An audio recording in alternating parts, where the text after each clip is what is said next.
अस्सलाम वालेकुम। हम मल्टीपल स्क्लेरोसिस को डिस्कस कर रहे थे। उसमें हम मल्टीपल स्क्लेरोसिस का डिज़ीज़ कोर्स पढ़ रहे थे, ठीक है।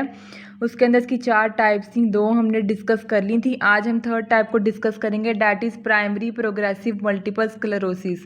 प्राइमरी प्रोग्रेसिव मल्टीपल स्क्लेरोसिस के अंदर क्या होता है, इसके अंदर ये जो है ना, ये सीवियर फॉर्म है, ठीक है। सारी टाइप्स में से जो सीवियर फॉर्म है वो प्राइमरी प्रोग्रेसिव मल्टीपल स्क्लेरोसिस है और ये 10% लोगों के अंदर होती है। इसमें क्या होता है कि अभी आपको जो है वो मल्टीपल स्क्लेरोसिस स्टार्ट हुआ होता है, तो स्टार्ट होते ही वो प्रोग्रेस करना शुरू कर देता है, ठीक है। इसमें क्या कराइज बाय डिजीज़ प्रोग्रेशन, ठीक है, कि अभी मल्टीपल स्क्लेरोसिस स्टार्ट हुआ है और साथ ही पेशेंट को प्रोग्रेशन शुरू हो जाती है, डिजीज़ प्रोग्रेस होना शुरू हो जाती है। इसमें रिमीशन या रिकवरी की कोई स्टेज नहीं आती, ठीक है। इसमें पेशेंट बहुत जल्दी डिसेबिलिटी की तरफ चला जाता है और बहुत जल्दी डेथ की तरफ भी चला जाता है, क्योंकि डिज़ीज़ जो है वो स्टार्ट में ही प्रोग्रेस होने लग जाती है, ठीक है। और मैंने बता दिया कि ये 10% लोगों को अफेक्ट करता है, ठीक है। पहले सिम्टम्स ठीक नहीं हुए होते और ऊपर से और ज़्यादा अटैक आ जाता है, ठीक है, जिसकी वजह से ये सीवियर फॉर्म ऑफ डिजीज़ है और इसमें डिसेबिलिटी और डेथ होने के सबसे ज़्यादा चांसेस हैं। लास्ट एंड फोर्थ नंबर जो टाइप है मल्टीपल स्क्लेरोसिस की, that is progressive relapsing multiple sclerosis. इसके अंदर क्या होता है, characterised by steady deterioration in disease from onset but with occasional acute attack. इसके अंदर होता क्या है, इसके अंदर ये होता है कि जो डिज़ीज़ है ना, मतलब 2 अटैक्स आ रहे हैं पेशेंट को, ठीक है। उन 2 अटैक्स के दरमियान रिकवरी नहीं है, बल्कि जो सिम्टम्स हैं वो मज़ीद सीवियर हो रहे हैं, ठीक है। इसके अंदर क्या है कि स्टडी प्रोग्रेस कर रही होती है डिज़ीज़, ज़्यादा स्टडी नहीं होती, लेकिन इसमें क्या होता है कि दरमियान में कहीं कहीं आपको सिविरिटी वाले भी न्यू अटैक्स मिलते हैं, ठीक है।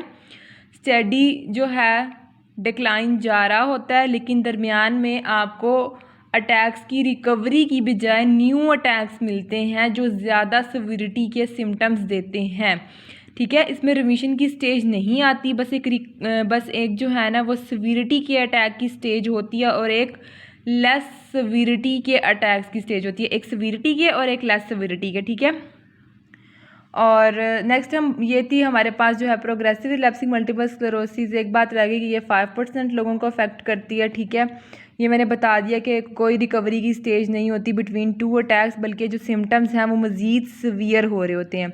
नेक्स्ट हम बात करते हैं एक्सेबरेटिंग फैक्टर्स क्या होते हैं मल्टीपल स्क्लेरोसिस के अंदर। सबसे पहले तो हम जैसे बात करें कि न्यू अटैक है या ओल्ड अटैक है या न्यू अटैक है पेशेंट को, या पिछले ही अटैक के सिम्टम्स आ रहे हैं, तो हमें किस तरह पता चलेगा कि न्यू अटैक है या पिछले ही अटैक के सिम्टम्स आ रहे हैं। सबसे पहले हम ये चीज़ देखते हैं। अगर तो पेशेंट को जो न्यू सिम्टम्स आ रहे हैं वो सस्टेन कर रहे हैं मोर दैन 24 आवर्स, ठीक है, डैट मीन्स कि ये न्यू अटैक है, ठीक है। इसमें क्या होता है कि पेशेंट की जो सिम्टम्स है उसमें सिविरिटी आ रही होती है, न्यू सिम्टम्स आ रहे होते हैं और 24 आवर्स से ज़्यादा देर तक रह रहे होते हैं, that means this is new attack. और अगर जो सिम्टम्स हैं वो 24 आवर्स से लेस टाइम पीरियड के लिए रह रहे हैं, डैट मीन्स कि वो जो प्रीवियस अटैक है उसी के सिम्टम्स हैं, न्यू अटैक नहीं है, ठीक है। और एक्सेबरेटिंग फैक्टर्स क्या हो सकते हैं, डिफरेंट वायरल और बैक्टीरियल इन्फेक्शंस जो हैं वो एक्सेबरेटिंग फैक्टर्स हो सकते हैं। मीन डिफरेंट ऑर्गेनिजम्स जो हैं जो ये वायरल या बैक्टीरियल इन्फेक्शंस करते हैं, ये एज एक्सेबरेटिंग फैक्टर्स एक्ट कर रहे होते हैं, ठीक है।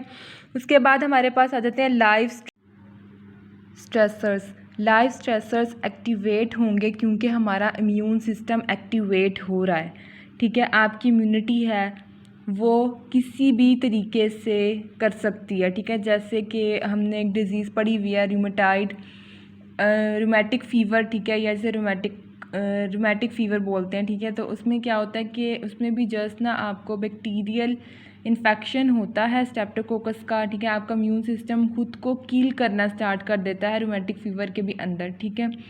उन्हीं बैक्टीरिया को किल करने के लिए जो एंटीजेंस आपकी बॉडी ने बनाए होते हैं उन्होंने ही आपकी बॉडी पे अटैक करना है, उन्हीं एंटीजेंस ने, ठीक है। वो अटैक करना शुरू कर देते हैं आपकी बॉडी पे, तो फिर ये आपके पास डिफरेंट डिजीज़ की वजह से भी हो सकता है, ठीक है। इवन मेजर स्ट्रेसेस हैं लाइफ में, कोई लाइक किसी की डेथ हो गई है, ठीक है, कोई ऐसी कंडीशन है, डिवोर्स हो गया, डेथ हो गई, कोई ट्रोमा है, ठीक है, जितना भी साइकोलॉजिकल इफ़ेक्ट है वो वाकई ही आपकी कंडीशन पे इफ़ेक्ट डाल रहा होता है। अगर बॉडी के अंदर कोई मसला चल रहा है जिसको हम कहते हैं कि साइकोलॉजिकल इशू चल रहा है, पेन की इंटेंसिटी ब्रेन परसीव कर रहा होता है, ठीक है। इसमें ऑल्दो ऑर्गन में कोई मसला नहीं होता, लेकिन उसको पेन वाकई ही में हो रही होती है, ब्रेन उसको इंटरप्रेट कर रहा होता है। किसी स्ट्रेस या ट्रोमा की वजह से ब्रेन ने वो रिस्पॉन्स स्टार्ट कर दिया होता है, ठीक है। उसका ये हरगिज़ मतलब नहीं होता कि पेशेंट को अगर साइकोलॉजिकल मसला है तो उसको पेन नहीं हो रही है, वो ड्रामे कर रहा है, उसको उतनी इंटेंसिटी की पेन फील हो रही होती है, ठीक है। उस टाइम पे अगर हम उसे ट्रीट नहीं करेंगे तो एट द एंड आपकी जो अपनी बॉडी है वो उसी के खिलाफ जो है वो कोई एक्शन शो कर देती है, आपको किसी जो है चीज़ की तरफ लेकर चली जाती है, ठीक है। इस तरह कुछ लोगों को साइकोलॉजिकल मसला हो तो उनको इरिटेबल बाउल सिंड्रोम हो जाता है, डायरिया वगैरह, या कुछ लोगों को बैक में पेन स्टार्ट हो जाती है, ठीक है। इससे जो लाइफ स्ट्रेसेस हैं ये भी एज अ एक्सिबरेटिंग फैक्टर्स एक्ट कर रहे होते हैं। नेक्स्ट हमारे पास आ जाते हैं सूडो एक्सिबरेशन। सूडो एक्सेबरेशन क्या होती है? इसमें एक्सेबरेशन तो है लेकिन पीछे वाले की तरह है, ठीक है। लाइक इसमें अटैक्स के जो ड्यूरेशन है वो कम होंगे, ठीक है। अटैक्स ड्यूरेशन इसमें कम है और थोड़ी देर के लिए आएंगे और फिर सिम्टम्स चले जाएंगे, ठीक है। और जो अटैक पहले से चल रहा है उसी के सिम्टम्स शो होंगे, कोई न्यू अटैक नहीं आएगा। इसमें सबसे पहली जो रीज़न आ जाती है डैट इज़ टेम्परेचर या हीट, ठीक है। ये मेजर रीज़न है, टेम्परेचर या हीट।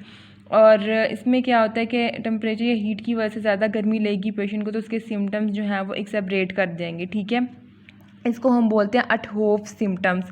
अटहोफ सिम्टम्स की हम एक टर्म यूज़ करते हैं, अगर सिम्टम्स जो है पेशेंट के स्टार्ट हो गए ड्यू टू हीट तो हम उसे कहेंगे अटहोफ सिम्टम्स, ठीक है।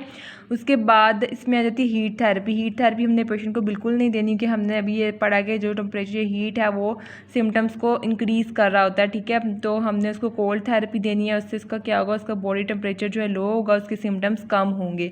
एक्वाटिक थेरेपी भी हम पेशेंट को दे सकते हैं, लेकिन उसमें भी हमने टेम्परेचर को जो है ना वो लो रखना है, उसमें टेम्परेचर लो सेट करना है, ठीक है। और पेशेंट को हमने जो एक्सरसाइज करवानी है वो मॉर्निंग में करवानी है। मॉर्निंग में क्यों करवानी है कि मॉर्निंग में पेशेंट का बॉडी टेम्परेचर जो वो लो होता है, पेशेंट का नहीं इवन सबका ही बॉडी टेम्परेचर मॉर्निंग में लो होता है, तो इस वजह से हम मॉर्निंग में ही पेशेंट को एक्सरसाइज करवाएंगे।